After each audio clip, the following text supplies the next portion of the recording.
Lakshmipura ward Champabagh में चल रही श्रीमद् भागवत कथा के चौथे दिन श्री कृष्ण उत्सव धूमधाम से मनाया गया। लक्ष्मीपुरा वार्ड चंपाबाग में चल रही श्रीमद् भागवत कथा में चौथे दिन कृष्ण उत्सव धूमधाम से मनाया गया। कान्हा के जन्म की खुशी में बाजे बधाई गीतों पर भक्ति रस में डूबकर महिलाओं ने नृत्य किया। कथा आचार्य पंडित राजेंद्र कृष्ण शास्त्री जी महाराज ने जीवन जीने के मूल मंत्र बताए। उन्होंने कहा, ऐसी कोई समस्या नहीं है जिसका समाधान ना हो, बस प्रभु पर भरोसा रखो। कथा के बीच श्रीमद् भागवत कथा से संबंधित प्रश्नोत्तरी कराई गई और विजेताओं को सम्मानित किया गया। कथा के मुख्य यजमान कल्पना विपिन दुबे हैं। 25 जुलाई को कथा का समापन होगा।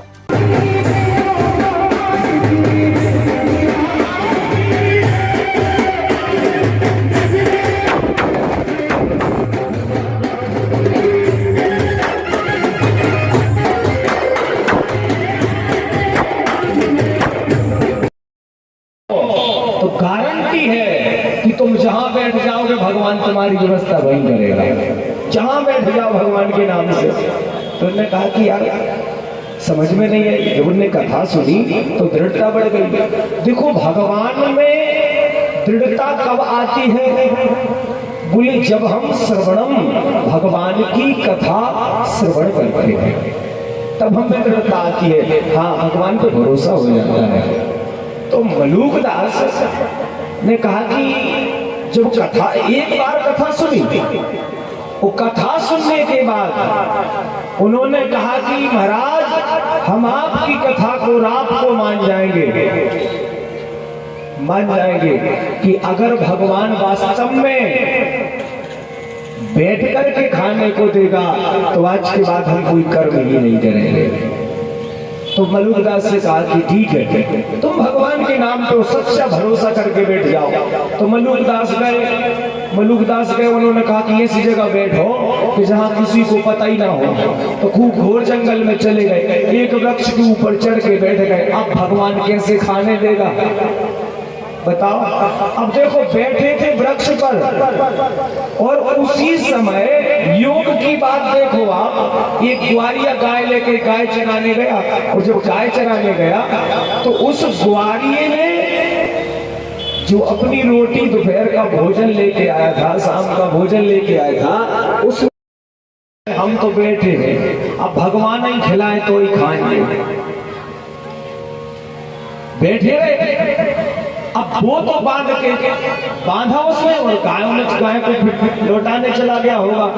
इतनी में शाम हो गई। तो शाम को कुछ डाकुओं की घोड़ों की टाप की आवाज आई कि कुछ डाकू आ रहे थे। तो उस ग्वारी ने गाय छोड़ी और अपनी रोटी छोड़ी और निकल गया। अब भाग से उसी पेड़ के नीचे वो डाकू आके बैठ गए जहां भी ये बैठा था।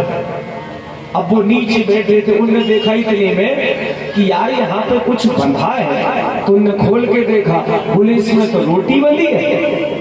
अच्छा रोटी बंधी है? एक बात बताओ, इतने जंगल में रोटी बांधने कौन आएगा? तो सरदार ने कहा कि किसी की साजिश हो सकती है, देखो कोई होगा जरूर। अब देखा तो ऊपर वो चढ़ा था। उससे कहा नीचे आओ। अब देखो उनके मन में क्या विचार आया। सरदार ने कहा किसी ने हमें पकड़वाने के लिए ये साजिश रची होगी कि रोटी में मिला दो नींद की दवा और ये डाकू खाएंगे, जब तक अपन इनको पकड़ लेंगे। अब उनने उतारा मलूक को कि इधर आओ।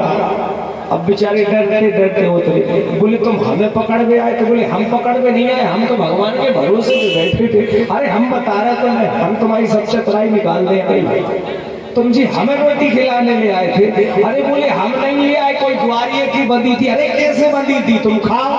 अब वो नहीं खाए तो मार मार के ठूस ठूस के खाओ। बेचारे को जबरदस्ती वो पूरी रोटी खिला दी। अब बताओ, अब जब पूरी रोटी खिलाई तो मलूक दास वहीं बैठ गए। मलूक दास वहीं बैठे और उन्होंने पहली पंक्ति लिखी है क्या? अजगर करे न चाकरी, पंछी करे न काम। दास मलूका जा कहे सबके दास